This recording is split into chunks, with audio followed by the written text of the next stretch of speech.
안녕하세요, 노승찬입니다.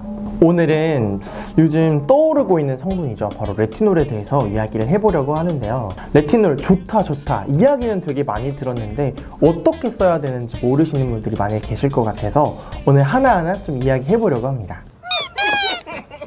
자, 우선 레티놀은요, 비타민 A 성분이에요. 피부 턴오버 주기, 그러니까 죽은 각질은 탈락시키고 새로운 피부층이 올라오게 하는 그 턴오버 주기를 빠르게 만들어 줌으로써 피부를 좋아지게 만드는 성분인 거거든요. 그래서 모공, 잡티, 기미, 주름, 안티에이징 등등등 피부 전체적인 고민에 좀 접근할 수 있는 그런 성분이 바로 레티놀입니다. 그래서 너무 좋다 보니까 얘가 피부과를 망하게 하는 성분이라는 이름이 있을 정도로 정말 좋은 성분이거든요. 그래서 많은 분들이 그럼 듬뿍듬뿍 써야지 라고 생각하실 텐데, 자, 오늘 이 영상의 주요 키워드는 이겁니다. 과유불급. 절대 많은 양을 막 쓰시면 안 돼요. 이 레티놀이 좋은 성분인 만큼 부작용도 좀 있을 수 있거든요. 각질이 엄청 막 일어나는 경우도 있고요, 피부염이 생기는 경우도 있어요. 그리고 오히려 잡티랑 기미가 더 늘어날 수도 있는 게 이 부작용입니다. 그래서 오늘 알려드리는 이 주의사항들 그리고 사용법들을 좀 숙지하셔가지고 제대로 된 레티놀 사용법으로 사용해 보셨으면 좋겠습니다. 일단 주의사항 좀 몇 가지가 있어요. 자, 첫 번째, 나이트 케어로 쓰세요.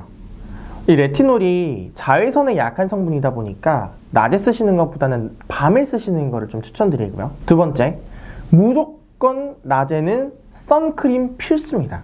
선크림 두껍게 바르세요. 그리고 세 번째, 피부 각질 제거를 해주는 성분하고 같이 쓰시면 안 돼요. 아하, 바하, 파하 이런 거 절대 안 되고요. 물리적인 각질 제거제, 필링 젤 이런 거랑 같이 쓰시면 안 돼요. 자, 네 번째, 비타민 C랑 쓰시면 안 돼요. 비타민 C 성분이랑 비타민 A 성분 둘 다 피부에 자극적이잖아요. 그래서 그걸 같이 쓰게 되면 피부의 자극이 더 심해질 수밖에 없습니다. 자, 마지막 다섯 번째, 보습을 엄청 충분히 해주셔야 돼요. 이 비타민 A 성분이 피부를 좀 건조하게 해주거든요.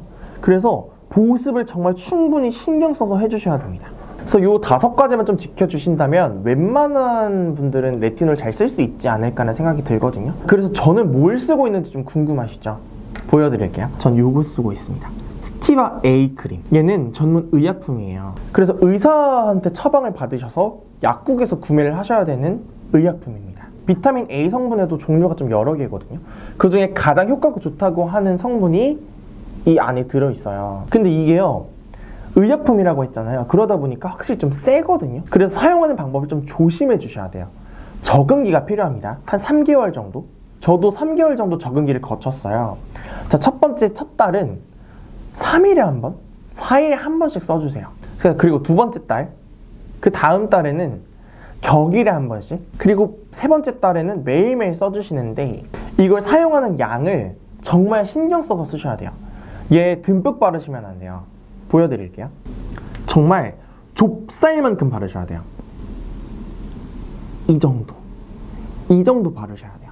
이걸로 피부 전체를 다 바른다는 생각을 하셔야 되거든요. 근데 이 조금을 어떻게 얼굴 전체에 바르냐, 말도 안 된다 생각하실 것 같아서 저만의 꿀팁, 스킨케어에서 가장 마지막에 쓰는 크림 있죠?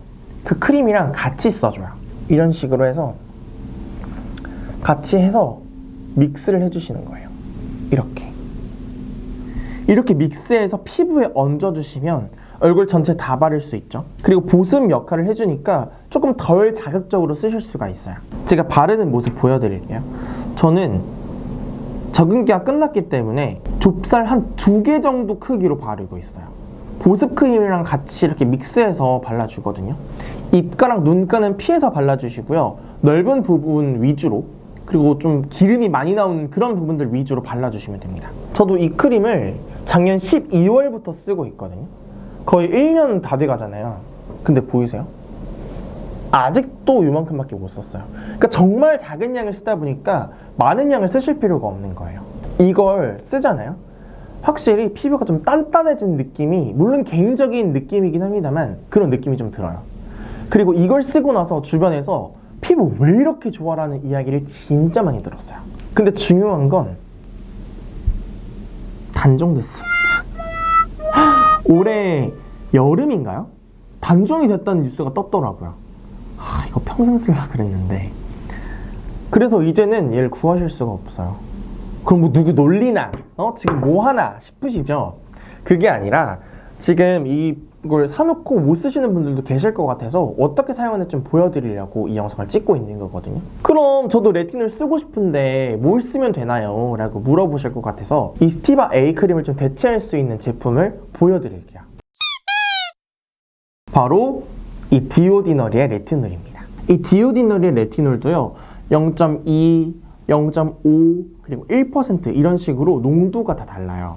근데 저는 적응기가 이미 끝났기 때문에 1%를 준비했습니다. 디오디너리라는 브랜드 많이 알고 계시죠? 캐나다 스킨케어 브랜드인데 막 화려한 그런 제품들을 만들어내는 브랜드가 아니라 정말 성분 중심으로 성분을 포커싱해서 만드는 브랜드예요. 그래서 얘도 레티놀에 좀 집중되어 있는 제품이라고 보시면 될 것 같아요. 시중에 다양한 레티놀 제품들이 나와 있습니다만 제가 얘를 고른 이유는 얘는 오일 형태거든요. 그래서 아까 말씀드렸죠. 보습크림이나 내가 쓰고 있는 크림에 섞어서 쓰시면 좋다고.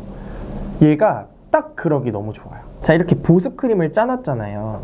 여기다가 이 한 방울 혹은 두 방울 정도를 떨어뜨려 주시면 돼요. 저는 지금 1%를 쓰고 있는 거고요. 그래서 이렇게 되게 오일 제형감으로 되어 있어서 흐르는 거 보이시죠? 이래서 믹스하기가 편하더라고요. 믹스를 해서 피부에 발라주시면 되는 겁니다. 간단하죠?